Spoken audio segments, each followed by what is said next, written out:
saying no is one of the simplest tasks in appearance and at the same time one of the hardest in practice. It's only 2 letters, a brief sound, a short response that any child learns to pronounce. But when we reach adulthood, that no becomes a mountain. We feel its weight, its discomfort, the immediate conflict it seems to trigger. And the curious thing is that many times we don't say yes because we truly want to, but because we're afraid. Afraid of disappointing, afraid of being left out, afraid of being seen as selfish, afraid of losing the chance to please or to look good. And so every time we utter a forced yes, we accumulate exhaustion, resentment, and a growing sense of betrayal toward ourselves. Picture an ordinary afternoon. You're tired with just enough energy to finish what truly matters. Then comes that message. Hey, could you help me with something quick? It won't take long. In that instant, you feel the pull. A part of you knows the right answer would be to say no. You know you don't have time. You don't have the headspace. Your body is asking for rest. But another part jumps ahead and pushes you to type, "Sure, no problem." And as you hit send, something breaks inside, because you haven't just accepted the other person's request, you've also rejected your own need. That's the invisible weight we carry when we give in again and again. And the worst part is that we rarely realize the cost until we're already empty. Stoicism reminds us that freedom does not mean doing whatever we feel like, but living according to what we have judged to be good. And saying no, when it's called for, is a way of living in line with what truly matters. The problem is that we confuse love with appeasement, generosity with self-abandonment, loyalty with submission. We convince ourselves that if we say no, the other person will reject us, get angry, or stop counting on us. But in reality, every no spoken calmly and firmly builds respect. Respect for yourself first, and then respect from others toward you. There is a crucial moment in this process, that split second when someone makes a request and your body reacts before your reason. Your heart speeds up, your stomach tightens, your breath shortens. In that micro fraction of time, your body screams "say yes" to escape discomfort, and if you obey that reaction, you lose. That's why the first step to regaining control is to still the body. Breathe. Inhale, counting to 6. Exhale, counting to 6, 8 times. By doing this, you're not only filling your lungs with air, you're teaching your nervous system that there is no danger, because saying no is not a death threat. It is a choice you can make calmly if you give yourself 90 seconds of pause. That 90 seconds is worth gold because it gives you back the ability to decide. Then comes something essential, separating what is under your control from what isn't. This is the true mental exercise of Stoicism. You control your words, your tone, the timing of your response, the clarity of your message. You do not control the other person's reaction, their mood, or the labels they may place on you. When you try to control what isn't yours, you become a slave to fear. When you focus on what is yours, you recover freedom. That's why, before answering, do this exercise. Write down or think of 3 things that are in your hands and 3 that are not. You may discover that the only thing you fear is someone else's judgment, and that judgment was never yours to begin with. Why would you sacrifice your peace for something you can't govern? There's another angle we often ignore, the real cost of every yes we utter. Saying yes to a commitment you don't want isn't free. Each yes takes a piece of your time, your energy, your clarity. Saying yes to that unnecessary meeting is saying no to the project you wanted to finish. Saying yes to that last-minute favor is saying no to your rest. Saying yes to a social outing you don't desire is saying no to the serenity of your weekend. And the saddest part is that we almost never calculate that cost in the moment. We just accept, and only days later realize we're paying exorbitant interest for a yes we should never have given. Stoicism reminds us that every choice has a price, and that the true wise person is the one who weighs that price before deciding. Ask yourself, what do I lose if I say yes here? If the answer is your health, your calm, or your word already pledged to another commitment, the cost is too high, and in that case no is not only valid, it's necessary. We then arrive at the most challenging part, pronouncing the word you fear so much. You don't need speeches, excuses, or endless justifications. Fear makes us believe we have to explain everything, but the truth is that a short, kind response is enough. You can say, "Thanks for thinking of me, but I can't take it on," or "It's not possible for me this time," or even "It doesn't fit for me today." Short, clear, and respectful phrases. They carry no venom, open no battles, invite no debates. They simply mark a boundary. And when that boundary comes from calm, it doesn't destroy the relationship, it sets it in order. If the other person insists, remember, their reaction is not yours. It's a reflection of their expectations. You've already done what was in your power, responded with honesty and respect. Maybe right now you hear a voice inside you saying, "If I say no, I'll lose affection. If I say no, I'll end up alone. If I say no, they'll call me selfish." That voice is an old echo, probably learned in childhood, at work, or in relationships where no was punished. Honor that voice, because at some point it was a defense mechanism that helped you survive. But now, if you want to live with serenity, you need to update it. You are not cruel for saying no. You are responsible. And if someone stops loving you because you set a boundary, perhaps what you had was not love, but dependence in disguise. Think of a concrete example. A friend invites you out, but you're exhausted. You know that if you accept, tomorrow you'll perform at half capacity and feel worse. Your body asks for rest. What happens if you say no? Maybe your friend feels disappointed for a moment. Maybe they insist. Maybe they say, "Come on, don't be boring." And you calmly repeat, "Not tonight. I love you guys, but I need to sleep. Let's meet on the weekend."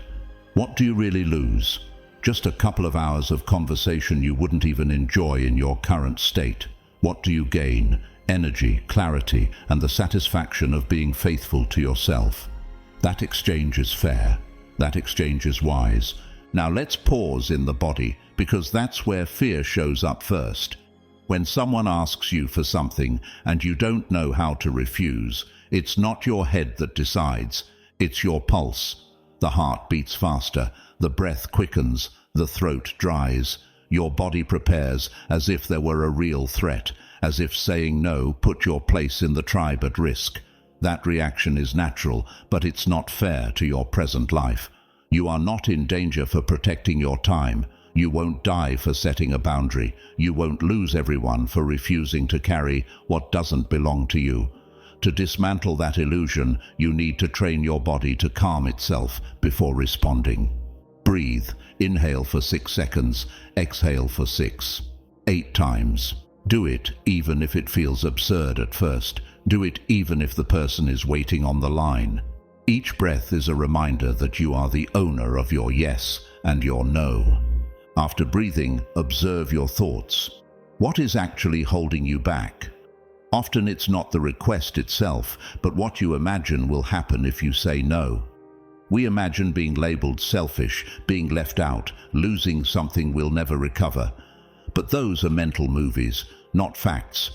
Stoicism reminds us that it's not things that disturb us, but our opinion about them. What hurts is not saying no, but the story you invent about what others will think of you, and that story rarely comes true. How many times have you said no respectfully and the other person accepted it better than you expected? Probably more times than your fear admits. Fear is not a prophet, it's a bad statistician. It clings to a few extreme cases and turns them into a rule, but reality is much broader. Try a small mental experiment. Recall 3 occasions when you managed to say no. Write them down or bring them to mind. Look at what happened afterward. Did the world end? Did you lose the friendship? Did you get fired? Or instead, did you gain respect, relief, even gratitude? The evidence is there, but fear erases it. You can bring it back to the center. That evidence is the foundation on which you'll build your next number. Another powerful exercise is to calculate the cost of yes. Because while fear shouts what you might lose if you say no, it rarely reminds you of what you'll lose if you say yes. If you accept, what do you give up? Your rest, a prior commitment, your health, your peace of mind. Every yes drags along a hidden no. If you say yes to something you don't want, you are saying no to something you do want. Maybe you say yes to a favor and end up saying no to your family because you come home exhausted. Maybe you say yes to a pointless meeting and end up saying no to that personal project you dream about. The price is always paid, and the wise person is the one who calculates before signing.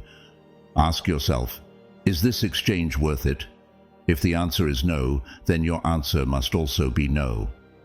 At this point, you need the practical tool, the minimal polite response, because it's not about becoming aggressive or building walls. It's about setting boundaries with the same serenity as marking the edge of your land. You don't need to justify yourself for 5 minutes. You don't need to apologize for protecting your life. A short, firm, and venom-free phrase is enough. Thanks for thinking of me, but I can't. It's not possible this time. It doesn't work for me today. 3 simple phrases you can use in any context. They're like small keys that open great spaces of freedom, and if someone insists, remember, their reaction is part of what you don't control. You've already done what was yours to do. Tell the truth with respect. Let me show you how this sounds in everyday scenes. Imagine your boss asks you to stay late on a Friday afternoon. You breathe, calculate the cost. You'll miss dinner with your family, arrive exhausted on Saturday. You can't. So you say, I can't stay tonight. If it's urgent, let's find another way to handle it on Monday. The first reaction may be surprise, but the boundary is clear. Now imagine a friend invites you out when you're worn out. You breathe and say, thanks for inviting me, but I need to rest tonight. Let's meet this weekend. They may insist, but your phrase holds firm. And now imagine a client demanding free changes after a deal is closed. You breathe and reply, I don't make modifications outside the scope. If you'd like, I can quote the additional work. That is the minimal, polite number. It's not aggressive, it's not cold, it's not submissive. It's fair. At first, saying these phrases may make you feel like you're betraying something. Guilt will come to visit. It will whisper, you're selfish, you're failing, you're not helping as you should. Listen to it and answer, I'm not selfish for protecting my energy. I don't fail by telling the truth. I help more when I do so from integrity. Guilt is like an old echo that only disappears when you confront it with facts. And the fact is this: saying no on time does not break healthy relationships, it strengthens them, because the person who truly values you will prefer an honest no over a tired, resentful yes. Think for a moment about someone who never knows how to say no. They always agree, they're always available, they always yield. What do you feel toward that person? Maybe gratitude, but also perhaps a certainty that you can pile things on them without resistance. They don't awaken respect, they awaken habit, and the same happens with you. If you always say yes, you don't inspire respect. You invite abuse, even if it's unintentional. On the other hand, when you learn to say no, others learn to value your yes more, because they know that when you agree, you truly mean it, with commitment and with energy. Your word carries more weight when it isn't given away freely. Now imagine a different scenario, a life where your no's are clear and your yeses are solid. You wake up knowing you don't need to justify every boundary. You say no when you don't want to, without fear of losing affection. You say yes when you do want to, with enthusiasm and without resentment. Your day has more space, your mind more focus, your body more calm. You don't live running from one obligation to another, but walking firmly toward what you've chosen. That is the promise of learning to say no. No longer a life trapped in duties invented by others, but a life built from your values. And here Stoic wisdom enters. Seneca said it. Most of life escapes us not because it is short, but because we waste it on things that don't belong to us. Every unnecessary yes is a leak of time. Every no we swallow is a hole in our serenity. And every time we learn to pronounce that no calmly, we are reclaiming a piece of our life, a piece no one else can live for us. Maybe you think all this is easy in theory and hard in practice, and you're right. The fear of saying no doesn't disappear overnight. That's why it must be trained like a muscle. Every time you breathe before answering, every time you calculate the cost of a yes, every time you pronounce a short, polite no, you're training. At first it will be uncomfortable, like any new habit. You'll feel strange, even insecure. But with time, something changes. The fear starts to ease. You discover people don't abandon you. Life doesn't collapse. Your world keeps standing. And you also discover that your peace weighs more than others' momentary approval. I want to propose a small mental practice for the coming days. Before opening your chat or email each morning, repeat quietly, "Today I will guard my yeses because they sustain my life." Then rehearse 3 times a short no phrase. Do it even if you don't yet have someone to say it to. It's like practicing a move before stepping onto the field. When the real moment comes, your body will already know what to do. And when you have to pronounce it, it won't feel like a leap into the void, but a firm step on a path you've already walked.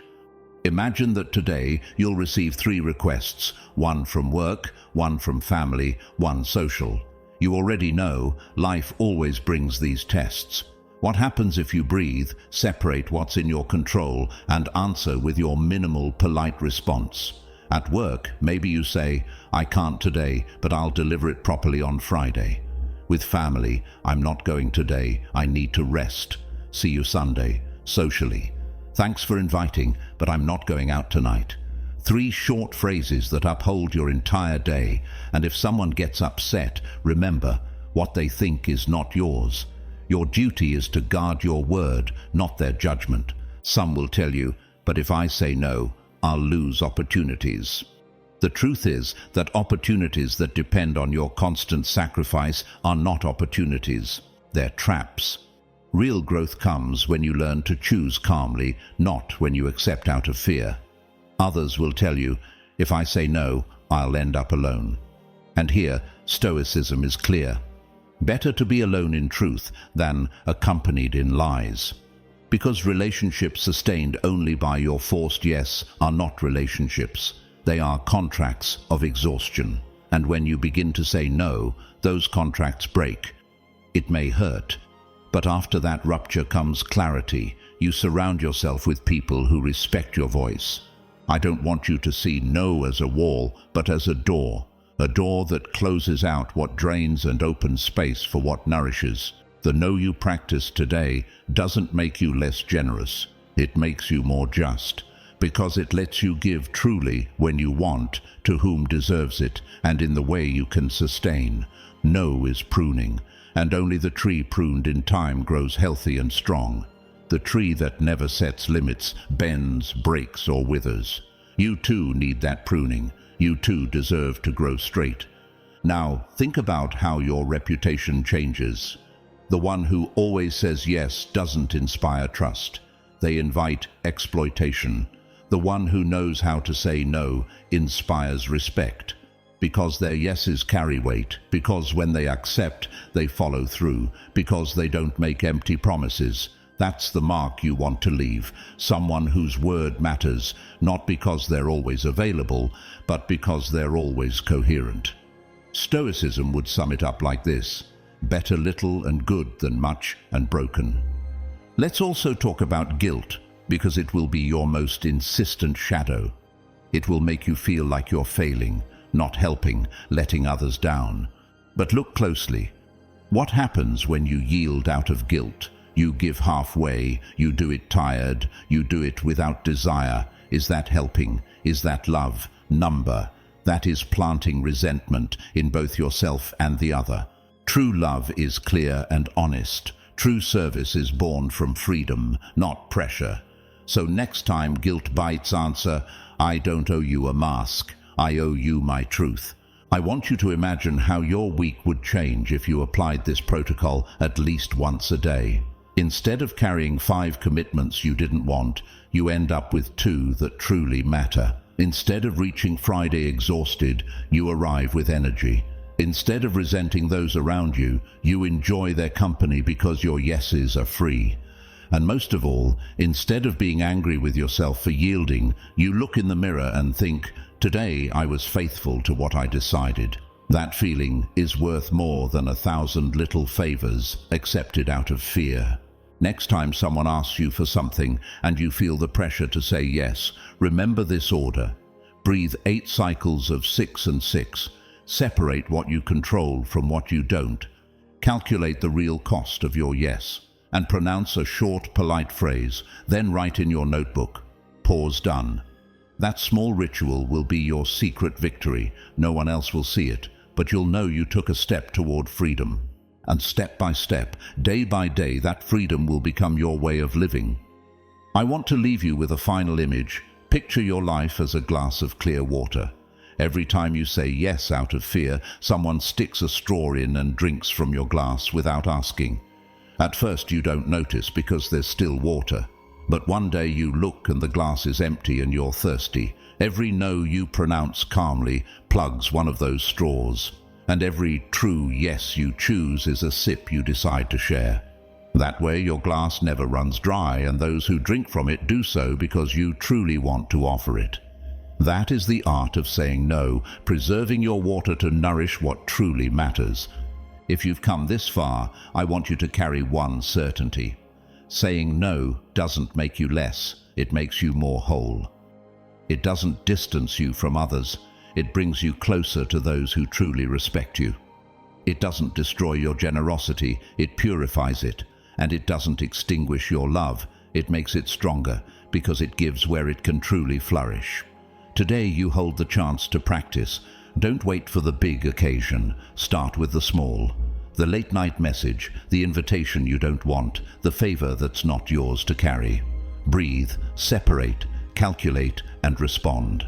Each time you do, your life will look a little more like the one you deserve to live. And now, I leave you with a question to write. What part of this fear do I control today? And what virtue do I want to practice to sustain my boundary? Temperance, prudence, justice, or courage? Write it in a single line and repeat it when you need it. Then take on the challenge. At the first friction of your day, execute the protocol. Breathe, separate, calculate, respond, and mark it down with 2 words, "Pause done."